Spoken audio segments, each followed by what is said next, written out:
నమస్తే, welcome to ఏఐటీవీ. ఈరోజు ఉపాధ్యాయ సంఘం సంబంధించి మహాధర్నా కార్యక్రమం ఏదైతే ఈ ఇందిరా పార్క్ దగ్గర ధర్నా చౌక్లో జరుగుతూ ఉంది. సో మరి ఉపాధ్యాయులకు సంబంధించినటువంటి విద్యా వ్యవస్థకు కూడా సంబంధించినటువంటి ఎన్నో సమస్యల మీద ఈరోజు వాళ్ళ మహాధర్నా కార్యక్రమం నిర్వహిస్తూ ఉన్నారు. సో ఇక్కడ చాలామంది మహిళలు ఉన్నారు, ఉపాధ్యాయులకు సంబంధించిన వాళ్ళు గారు. సో వీళ్ళ సమస్యలు ఏంటి, మరి ప్రభుత్వం ఎందుకు ఇంత నిర్లక్ష్యం వహిస్తుంది అనేది వాళ్ళతోనే మాట్లాడే ప్రయత్నం చేద్దాం. మేడం నమస్కారం అండి. మేడం మీ పేరేంటి? మేడం నా పేరు సుమరంజిత, రంగారెడ్డి జిల్లా మహిళా ప్రముఖుని తపస్సు. ఏంటి ఈరోజు మీరు మహాధర్నా కార్యక్రమం చేపట్టారు, ఉపాధ్యాయ సంఘాలు కావచ్చు, అదే విద్యారంగం సమస్యల మీద కూడా మీరు పెద్ద ధర్నా కార్యక్రమం చేపట్టారు. ఏంటి మీకు ఉన్నటువంటి ప్రాబ్లమ్స్?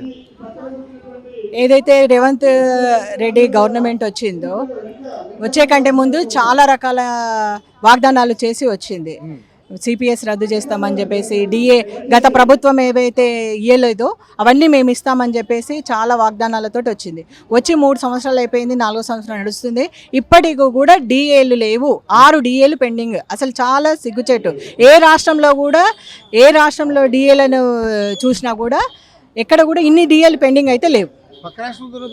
పక్క రాష్ట్రంలో కూడా లేవు, అక్కడ కూడా లేదు, అక్కడ కూడా ఇచ్చారు. మొన్న బకాయిలను కూడా వెంటనే తీర్చేసారు.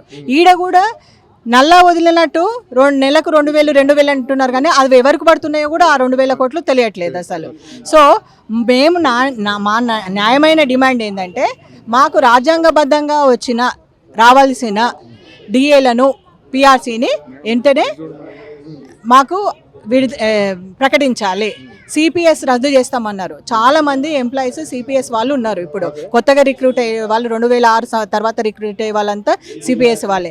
వాళ్లకు సిపిఎస్ రద్దు చేస్తారన్న ఆశతోటి ఓటేసారు. ఆ ఓటు వినియోగించుకొని మీరు మా ఓట్లతోటి మీరు వచ్చారు, కానీ మాకేం చేసారు?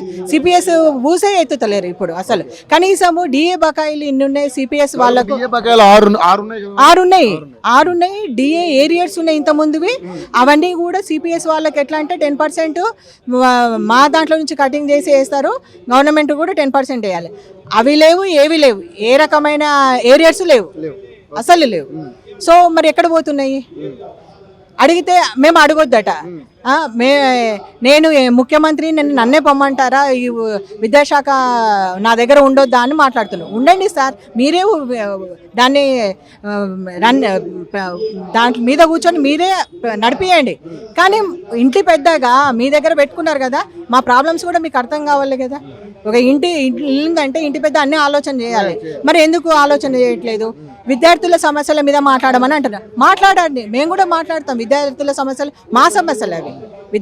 మా విద్యార్థులు వాళ్ళకి ఏం కావాలో, ఏ రకంగా కొట్లాడాలో అది కూడా కొట్లాడతాం. కానీ మరి మా సమస్యలు ఎవరు పట్టించుకోవాలి? కాబట్టి మీరు మా సమస్యలను పట్టించుకోండి. అసలు దాని దిక్కే చూడట్లేదు. మా సమస్యలు ఏంటో ప్రధానంగా మీకు డిఏలు, అదే విధంగా సిపిఎస్, ఇంకోటి పిఆర్సీ కూడా 4 అంతకుముందు గవర్నమెంట్ ఏమో 2 సంవత్సరాలు ల్యాగ్ చేసింది, దాన్ని కాలయాపన చేసింది. ఇప్పుడు 3 సంవత్సరాలు అంటే ఒక పిఆర్సీ కాలాన్ని మేము పోగొట్టుకున్నాం. ఒక పిఆర్సీ అనేది మాకు రావాల్సి ఉంది, అది పోగొట్టుకున్నాం. సో కాబట్టి మరి ఇవన్నీ ఎవరు చూడాలి? ముఖ్యమంత్రి మీరే చూస్తామన్నారు కదా. ముఖ్యమంత్రి ఆయన దగ్గరే ఉంటుంది, విద్యాశాఖ మంత్రి ఆయన దగ్గరే ఉంటారు, అన్ని ఆయన దగ్గరే పెట్టుకుంటారు, హోంశాఖ ఆయన దగ్గరే ఉంటుంది. సో ఇవన్నీ ఆయన దగ్గరే పెట్టుకుని మరి మీ విద్యార్థులు మీ ఉపాధ్యాయుల పరిస్థితి కావచ్చు, ఇప్పుడు పెన్షనర్ చాలా పెన్షనర్లు కూడా ఇప్పుడు ఆల్రెడీ రిటైర్ అయిన వాళ్ళని చూస్తుంటే భయం అవుతుంది సీనియర్స్కి. రేపు మా పరిస్థితి ఏంది అనేది. ఎందుకంటే ఎన్నో అవసరాలకు జీపీఎఫ్లలో పార్ట్ ఫైనాన్స్ పెట్టుకుంటారు, చాలా రకాల సేవింగ్స్ పెట్టుకుంటారు. అవన్నీ రిలీజ్ చేయకుండా ఏదో నల్లా ఇప్పితే ఒక బొట్టు కార్చినట్టు అన్నీ ఏకమొత్తంగా వస్తేనే ఏదైనా పని చేయడానికి.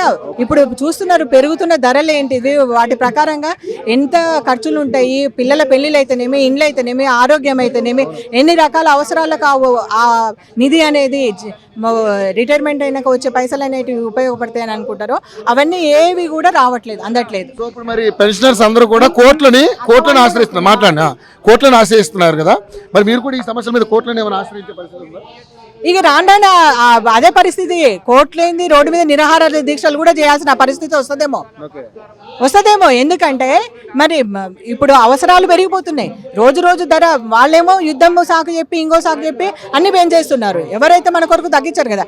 మేము ఉపాధ్యాయులుగా మాకేంది జీతం మాత్రమే సోర్సు. వేరే ఉద్యోగుల్లాగా మాకు వేరే సోర్సెస్ ఏమి లేవు.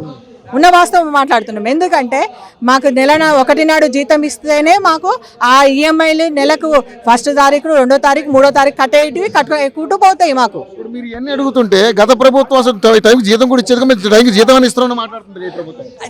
మా ఫస్ట్కు జీతం రావడం అనేది మాకు హక్కు అండి. జీతం రావడం ఇవ్వడం అనేది గొప్పతనం కాదు. ఫస్ట్కు జీతం ఇవ్వకపోవడం అనేది మీ చేతకంతనం. మీ చేతకంతనని అదేందో గొప్ప గ్రేట్ థింగ్ లాగా చెప్తే ఎట్లా? అది కాదు కదా.